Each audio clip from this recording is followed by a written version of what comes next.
back with Brian Wesbury joining us from his firm in Wheaton, Illinois. He is chief economist at First Trust Advisors. He wrote an op-ed in the Wall Street Journal this weekend warning that too much government spending will thwart economic recovery. Brian, thanks for waiting through our commercial break. Let me get your feel for what the right balance for government spending should be in this day and age. You've got health care on the table, climate change legislation, possible increases to taxes. Comment on that if you would.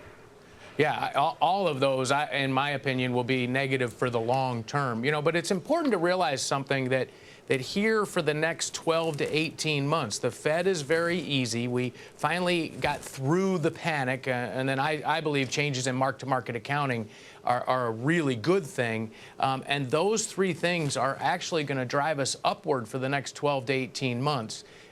Just kind of like 1975, 76, if you want to go back and look at a period in the past. In the middle of the 70s, which weren't good for government policy, we still had a boom in 75, 76. That's what's happening now. I'm worried about health care, climate change, tax hikes for down the road, in 2011, 12, and 13. But right now, I think we're in the midst of a V-shaped recovery. Brian, you also wrote that not helping matters. The U.S. lifted the minimum wage again in July, and you say that hurt job growth in August and September. Right. How will people get lifted into the middle class unless their incomes rise concurrent with the economy? If you have people who are making the minimum wage, they won't be able to buy a home. They won't be able to afford some of the finer things. How is this possible? Yeah, when I started working, my first job was, I think, at the Interstate Pancake House in Columbia, Missouri. I made 80 cents an hour.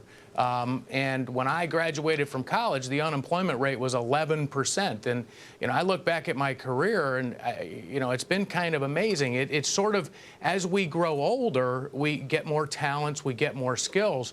What the minimum wage really does is it destroys opportunities for young kids. And right now, the teenage unemployment rate is 25%. Yeah. And it's spiked up in the last 2 months, and that's not good.